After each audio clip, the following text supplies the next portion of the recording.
एक बार गुरु नानक देव जी जा रहे थे, उनके सारे शिष्य उनके साथ, उनके पुत्र उनके साथ में थे। एक बहुत गंदा सा एक तालाब देखा गुरु नानक देव जी ने और सोचा कि आज अपने शिष्यों की, अपने पुत्रों की थोड़ी सी परीक्षा ली जाए।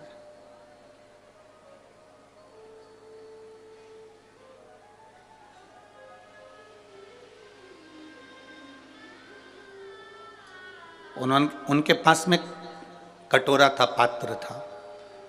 उस कटोरे को गुरु नानक देव जी ने उस गंदे तालाब में फेंक दिया। बैठ गए, सब आए, सारे शिष्यों से कहा कि मेरा कटोरा इस गंदे नाले, इस गंदे तालाब में गिर गया है, कोई निकाल के ला दो। पुत्रों ने भी मना कर दिया, चले गए। शिष्य भी चले जा रहे हैं। केवल एक गुरु नानक देव जी का एक शिष्य लहना ऐसा था, उस लहना ने जब देखा और गुरु नानक देव जी ने कहा कि गुरुदेव आप बैठे हो? हाँ। क्यों? मेरा कटोरा इस गंदे तालाब में गिर गया। अभी कोई निकल कर नहीं गए क्या? सब गए।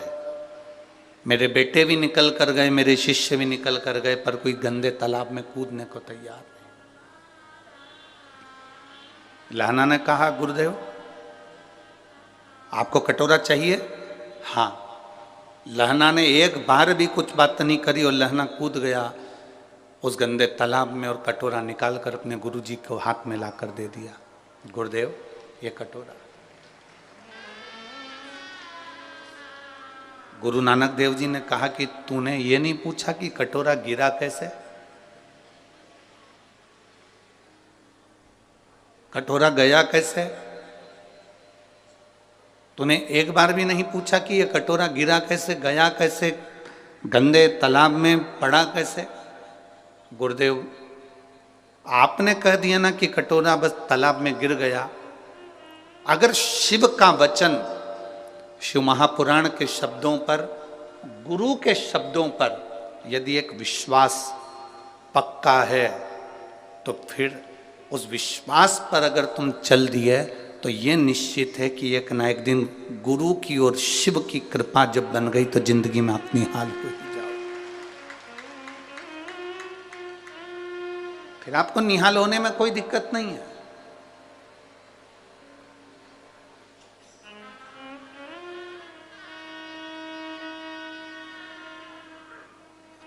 जिसने शंकर भगवान पर भरोसा करा है, जिसने शिव जी पर विश्वास करा, एक लोटे जल पर विश्वास करा, उसका हाथ मेरे देवाधिदेव महादेव ने पकड़ लिया। मेरे शंभू ने उसका हाथ पकड़ लिया। एक जरा से कटोरे से गुरु नानक देव जी ने यह अंदाजा लगा लिया था कि मेरे सिंहासन पर, मेरी गादी पर, मेरी जगह पर, मेरे इस सुख को कौन जान सकता है, कौन पहचान सकता है। अपने बेटों को वो पद नहीं मिला, गुरु नानक देव जी के पुत्रों को वो पद नहीं मिला, अन्य शिष्यों को वो पद नहीं मिला जो लहना को मिला, जो लहना के पास प्राप्त हुआ।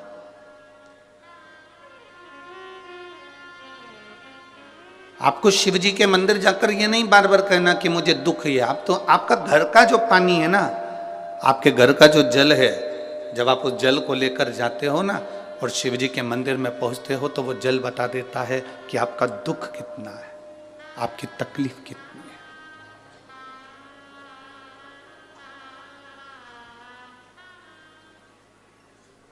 आरओ लगाने वाले को आप एक बार अपने घर पर बुलाना।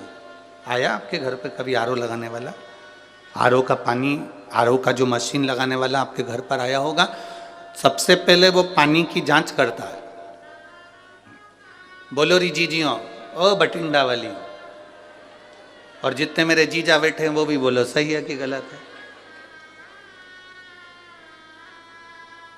आरओ लगाने वाले को आप अपने घर पर बुलाएंगे तो पहले वो पानी की जांच करेगा, इसमें खार कितना है, मिट्टी कितनी है, कितना क्लीन है, वो जांचेगा। फिर कहेगा कि मशीन लगा तो दे रहे हैं परंतु इसका जो फिल्टर है वो हर 15 दिन में खराब हो जाएगा क्योंकि इसमें मिट्टी ज़्यादा है और खार ज़्यादा। तुम्हारा महीने का खर्चा तो जरूर होगा पर पानी क्लीन हो जाएगा। तुमने कहा साहब लगा दो, एक मशीन आरओ की लगाओ, हमारा ये पानी क्लीन होना चाहिए, पीने के लायक हो जाए।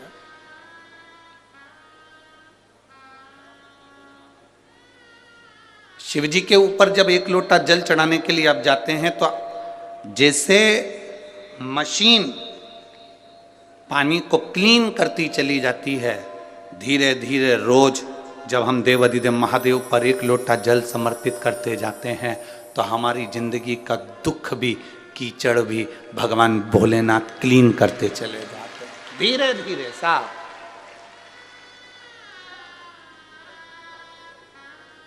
और मैंने तेरे ही भरोसे बाबा, तेरे ही भरोसे हवा बिच उड़ती जावांगी बाबा, डोर हटो छड़ी में कटी जावांगी। भोले मैं तेरी पतंग, शंभू मैं तेरी पतंग, हवा बिच उड़ती जावांगी बाबा, डोर हथो छड़ी में कटी जावांगी।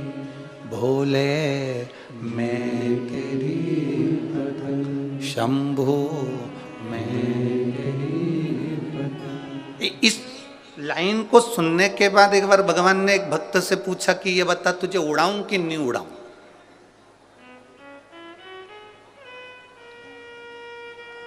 भक्त ने भगवान से पूछा मैं उड़ूंगा, कोई दिक्कत तो नहीं है।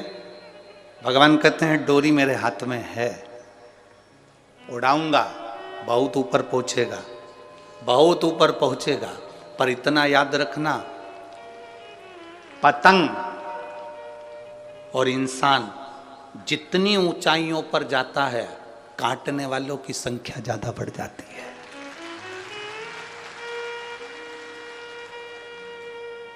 अगर तेरी तैयारी हो तो मैं तुझे उड़ा देता हूं। पतंग और इंसान जितनी ऊंचाइयों को छुएगा, जितना ऊपर जाएगा, जितनी तरक्की करेगा, जितना जितना ऊपर जाएगा, काटने वालों की चारों तरफ भीड़ लग जाएगी। मैं ही काटूंगा, कितना उड़ रहा है अभी देखता हूं इसको। और पतंग